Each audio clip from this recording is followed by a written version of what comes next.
Going to move on to our second speaker, who, looking at her face, is literally delighted to be here. Angie Phillips is a graphic designer who is old school enough to have created logos from bits of polystyrene for the likes of Yardley, Carlsberg and Number 7, and modern enough to understand design software better than the average geek.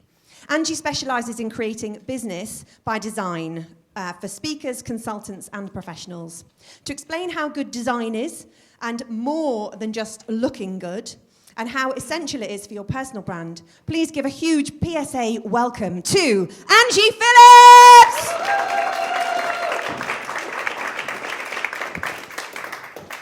Thank you. How do you, as speakers, stand out from the crowd? Do you have a big pick me sign on top of your head? Well, if you do, you might have trouble getting your hat on, that's all. So I'm going to tell you a few design tips that will help you and help your media kind of make you stand out.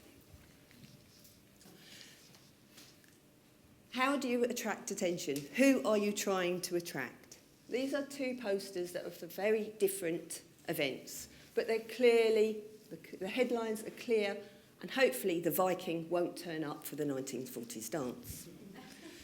The headlines are specific to the event and the feel of the colours and the images. So they describe what the events are about.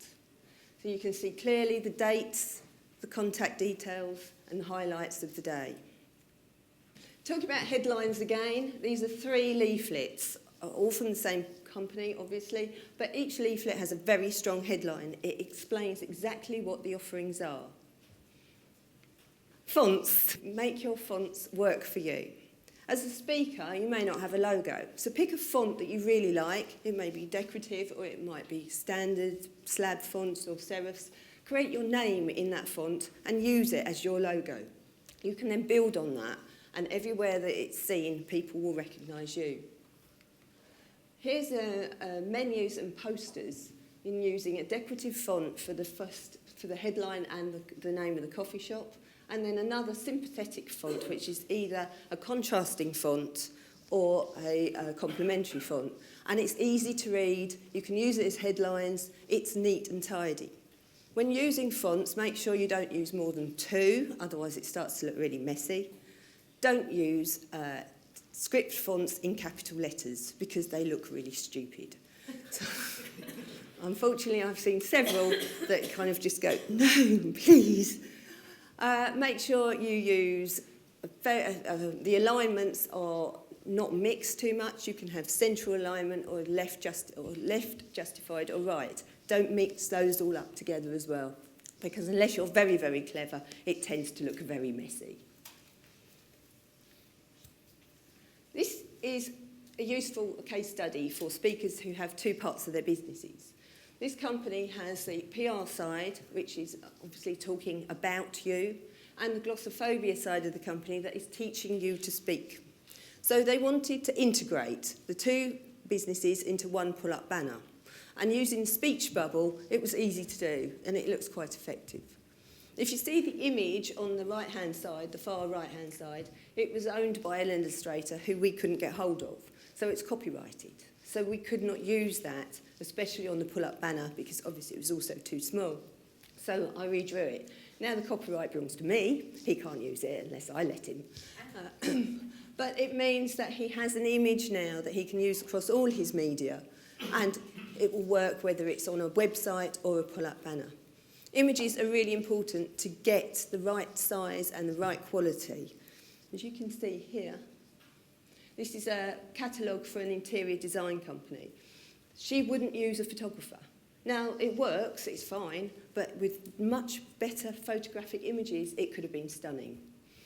Images are really important.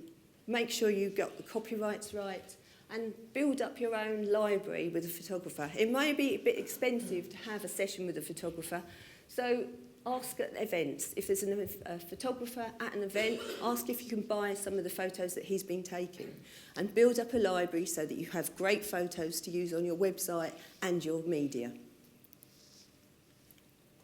Business cards, my favourite subject. Don't use Vistaprint. Please don't use Vistaprint. invest in your card. It's the first time that you can actually make an impact with somebody. Use a good quality card and both sides. But that doesn't mean you cram all your information onto both sides and it looks like a brochure in mini. People won't read it, they'll throw it away. So use both sides of the card, get who you are, what you do, and your contact details. There are many people who forget to put what they actually do on a business card, and nobody knows, and it gets thrown away. A printer. Have a really good relationship with a printer. Again, don't use a cheap online printer. You may get results that you don't expect, especially if you're printing a folder and then a brochure. One company I know have got this beautiful brochure and a beautiful folder. When you put them together, the colours don't match. It looks dreadful. It is worth spending a little bit more with a printer, and when you print that folder 6 months down the line, you say, can you match it? Can you make sure that that looks right with that folder? So it is really important to get a consistent colour. This particular slide, she's got labels which are printed on a vinyl, and they will always be a different colour, but we managed to get them to match. So the whole thing looks great as a package. Guidelines.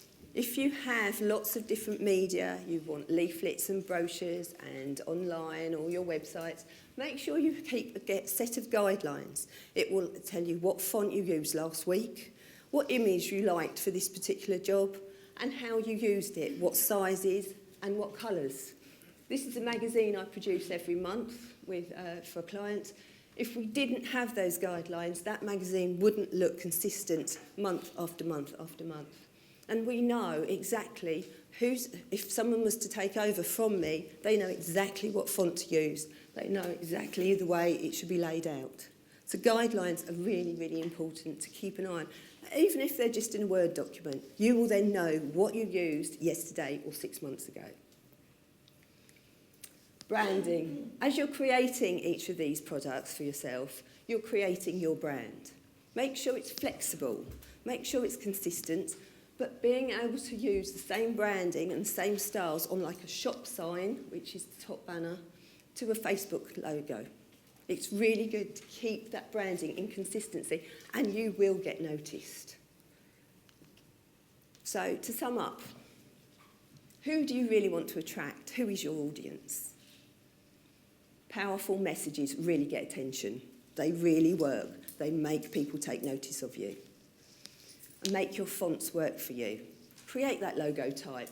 It won't cost you as much as a designer will charge you for a logo, and it will work for a long time. So make sure your images are strong and clear. Don't take your profile picture off of your website and use it on a printed material. You'll look all mosaicked. It's not good. It doesn't do your image very good. And make the best of your media. Use both sides of every leaflet, both sides of your business card. Make sure your media matches, and make sure you give it out. That's the other thing. A very expensive business card, you will be hanging on to it, going, I don't want to give it, I don't want to give it. Keep it, it's cost me too much money. Make sure it works for you. Have a good relationship with the printer. It's really worth it. If they find a spelling mistake on your speaker sheet before you print the 1,000, you need to know. So, and also build your consistent brand. Start slowly, work up to it, and in the end, you'll have a really good library of media. So that's Angie Phillips, helping you to design to create business.